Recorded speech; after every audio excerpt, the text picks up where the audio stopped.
last day of my Laura trip, and I think I mostly took you through the day yesterday. Last night I did the pageant, and it was great. I love the music of the pageant.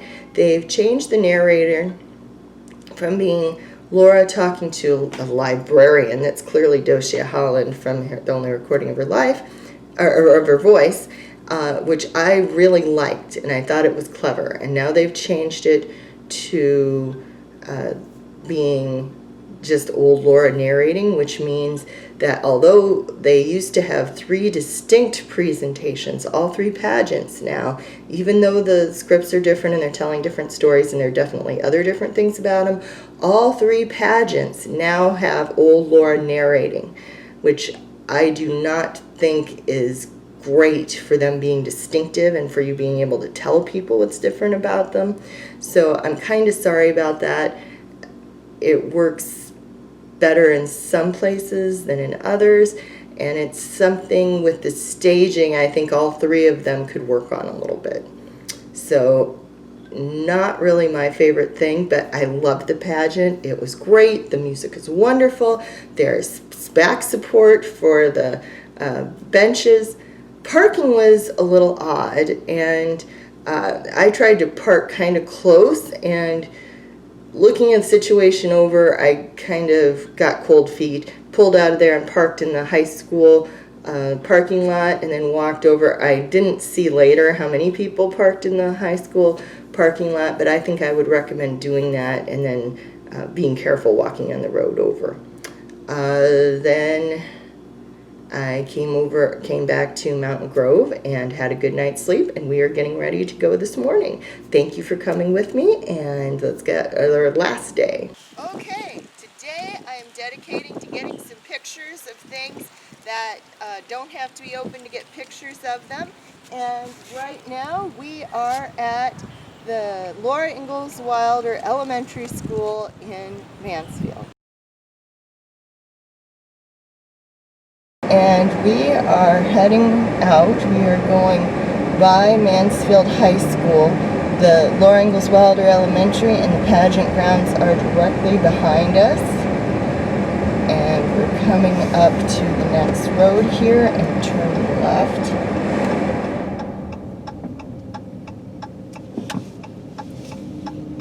Ohio Street is the road we just went down. This is North Lincoln.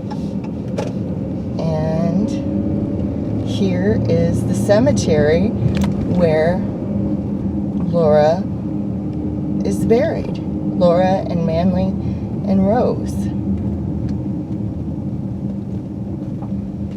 It looks like somebody else is doing the sights too. Oh, wow. This is the busiest I've ever seen it here. I'll tell you what, we're going to pull over here and I'll show you around.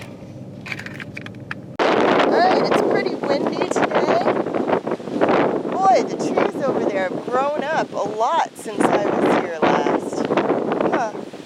Well, anyway, this is the cemetery. We're right under the big flag.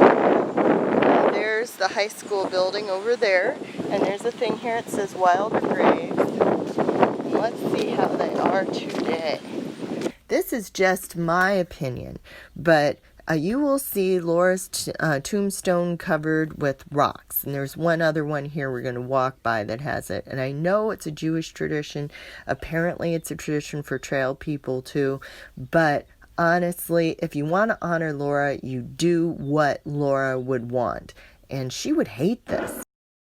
She wanted things neat and clean. She hated when things got junk all over them, so she would not like this at all. If you really respect Laura, don't do that. And also, flowers get taken off every week. If you really want to honor her with flowers, take them to the nursing home around here or someplace. Alright, so here we are. Here in Mansfield, the graves are footstones, not headstones. So what that means is that the graves themselves are what's over here. The little fence goes around them, and so do bushes, which really need trimmed up.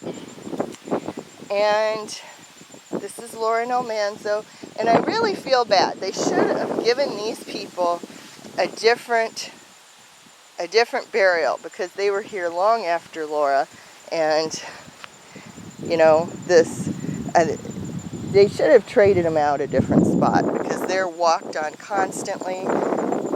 It's just a bad deal.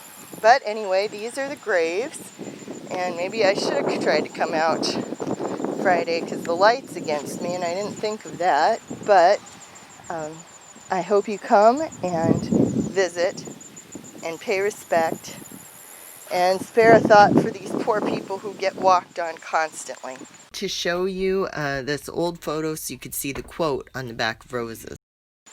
Oh, and I should mention, and I've talked to people and no one's been able to tell me, but for some reason this weekend seems to be some kind of event. As you drive through Missouri, if you go through the small towns, you will see cemeteries just covered in flowers. And it isn't normally like that, but if you go this weekend, it is. And I don't know why, but that's why you're seeing so many flowers, even though I just said they clear them off regularly. These are all fresh.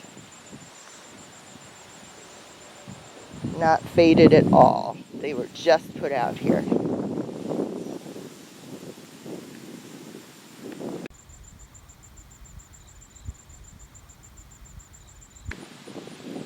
Alright, one more stop you might want to make in the cemetery is that at Frank Cooley's grave. He's the one who came down with them from DeSmet. He got the big red apple that they talk about and on the way home.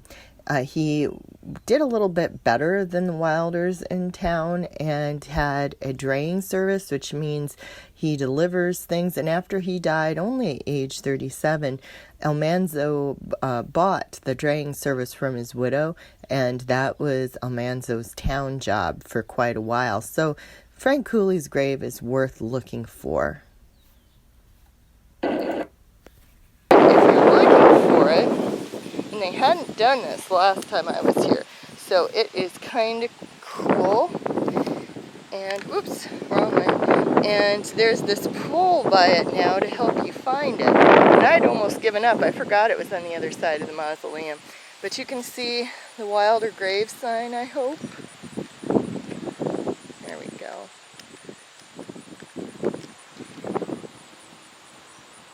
And the mausoleum.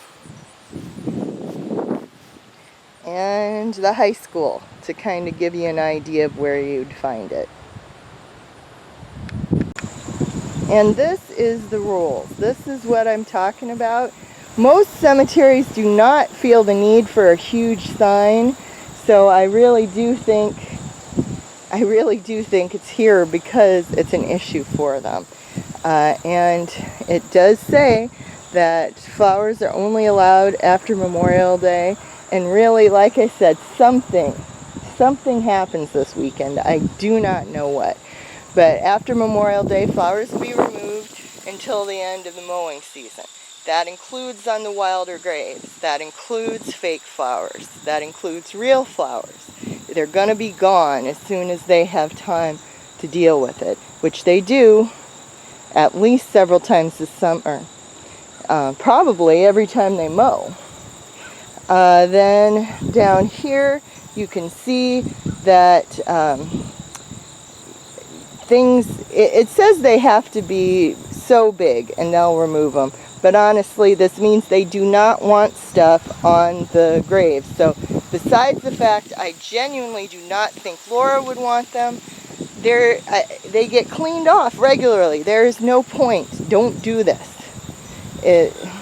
Do something else to honor Laura. There's so many things. Don't do this.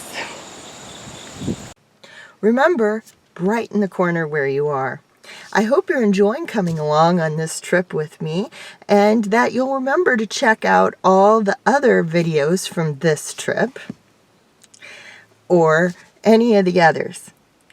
Check back on this video channel to find videos not only for the trip, but for all sorts of different things, including In the Kitchen with Laura and Trundlebed Trails. Then look for us all around the web under Trundlebed Tales, on our blog on WordPress, on our podcast on Blog Talk Radio, on Facebook, on Twitter, and on Instagram. And no matter where you find us, remember to click the bell, honk the horn, and subscribe.